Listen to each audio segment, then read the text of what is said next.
As palavras de Trump chocam a indústria automotiva. O que ele disse? Trump explica a tarifa de 25%, como novas tarifas estão prestes a remodelar a indústria automotiva dos Estados Unidos, aumentar empregos, atrair grandes investimentos e revitalizar a manufatura americana. And we're going to charge countries for doing business in our country and taking our jobs, taking our wealth, taking a lot of things that they've been taking over the years. They've taken so much out of our country, friend and foe, and frankly, friend has been oftentimes much worse than foe. And this is very modest. What we're going to be doing is a 25% tariff on all cars that are not made in the United States. If they're made in the United States, there's absolutely no tariff. We started off with a 2.5% base, which is what we were at, and we go to 25%. And basically, as you know, and as you've been seeing, not reporting as accurately as it should be reported because it's a massive story. Business is coming back to the United States so that they don't have to pay tariffs. And I think also because of November 5th, the election, they're very happy. AI is coming back to levels that nobody's ever seen before. It's a new, sort of a new business, I guess, when you think about it. But it's plants are going up all over the United States, and many of them have already been started.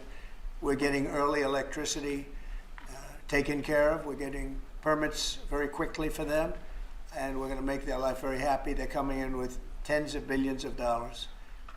Individual plants will cost 10, 15, even 20 billion dollars. We're going to let them build electricity generating plants along with their plant, and they can't even believe it, and we're going to get them very quick permits, as I've done always. I did that in Louisiana with 2 LNG plants. I got them one permit in one day after waiting 14 years and the other one in 1 week after waiting for 12 years.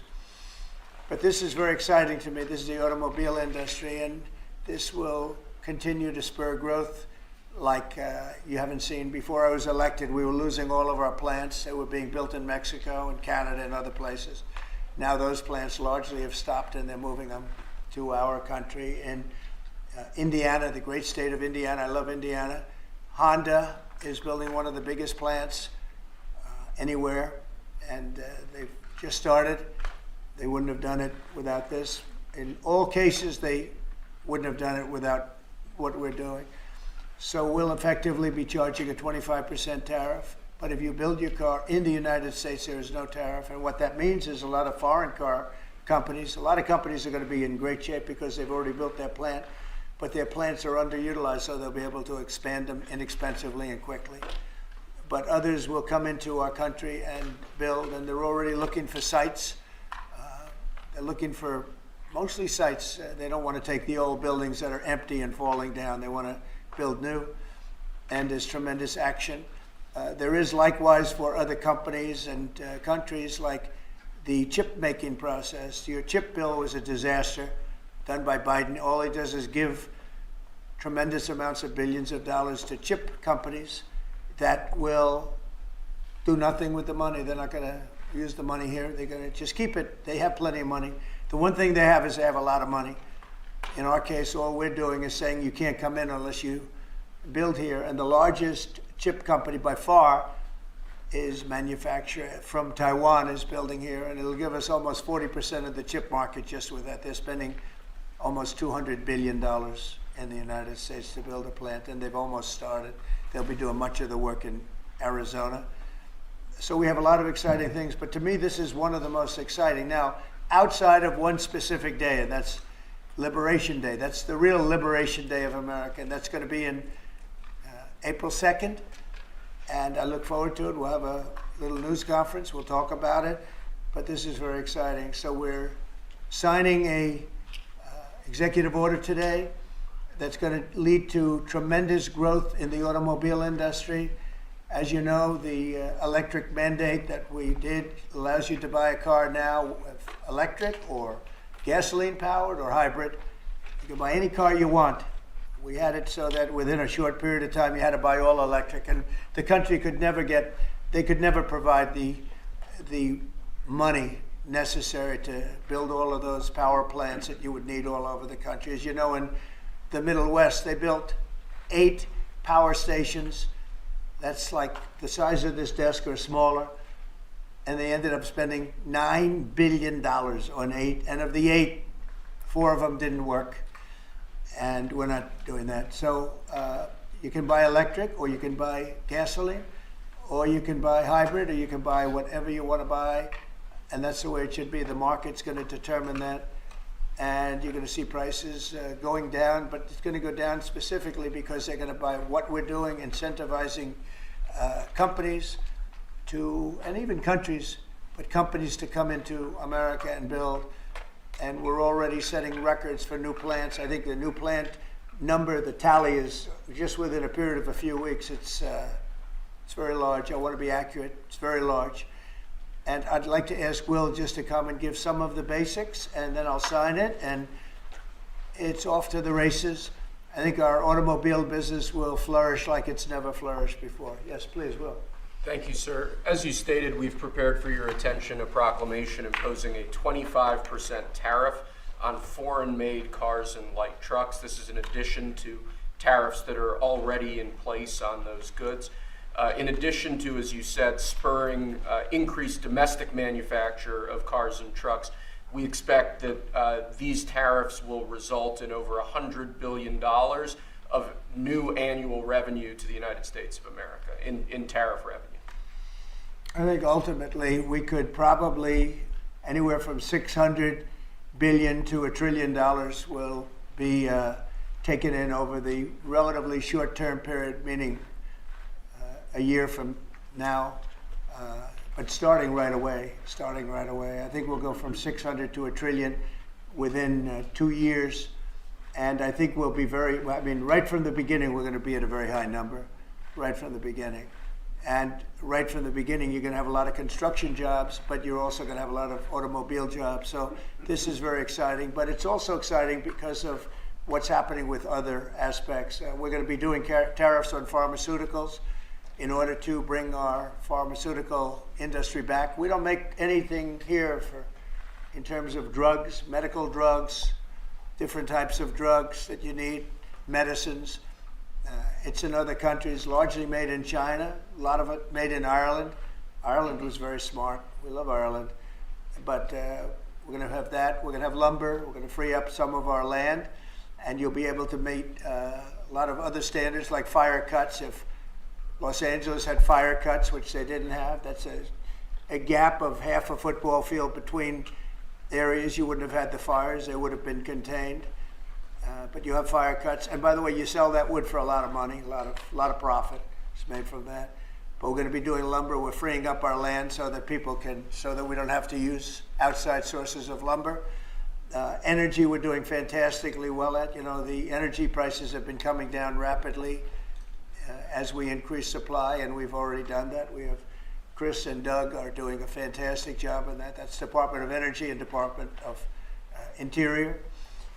And they're working together hand in hand because Interior has the land and Energy has the ability to do the drilling and do what they have to do. Our coal areas are going to be opened up for clean, beautiful coal. Germany's opening up mini coal plants now. You know, they tried the wind and it didn't work. They almost went out of business. They almost went bankrupt. They tried wind, which is a disaster because it's too expensive and it doesn't look good, kills all the birds, a lot of problems. But Germany is now building a lot of coal plants. China is building one a week, think of that. And they're using coal, which is very powerful. Coal is a very powerful energy. And we're opening up our coal mines again, and we're going to do, I call it beautiful, clean coal. The technology is so good now that coal can give you tremendous power at the same time. It can be very clean. But we're also obviously doing oil and gas and various other things. You can do pretty much whatever you want. We don't like the wind because we think it ruins the landscapes, the plains, ruins them. And it's got a lot of problems. It's also by far the most expensive energy. It looks horrible in the oceans. It's dangerous in the oceans in terms of navigation. And if you look at what's happening with whales, you know, in one area, they lost 2 whales, like in 20 years, washed ashore. And this year they had 17 wash ashore. So there's something happened out there. There's something driving the whales a little bit loco, but they lost 2 in 20 years. and now they lost 17 in a short period of time. So it's something wrong out there. So this is very exciting. This is going to lead to the construction of a lot of plants, and in this case, auto plants. And you're going to see numbers like you haven't seen, both in terms of employment. Takes a little while. You're going to have great construction numbers initially, and then ultimately you're going to have a lot of people making a lot of cars. And one other thing, we have the Speaker of the House with us, who's doing a fantastic job. And where's Mike? And we're trying to get approved. Mike, thank you very much for being here. We're trying to get approved, if we can. If you borrow money to buy a car, you're allowed to deduct interest payments for purposes of income tax, but only if the car is made in America. So if the car is made in America, you get a loan, you can deduct the interest. That's a big saving. A lot of people in that part of the world, in terms of buying cars, a lot of them don't think in terms of deductions.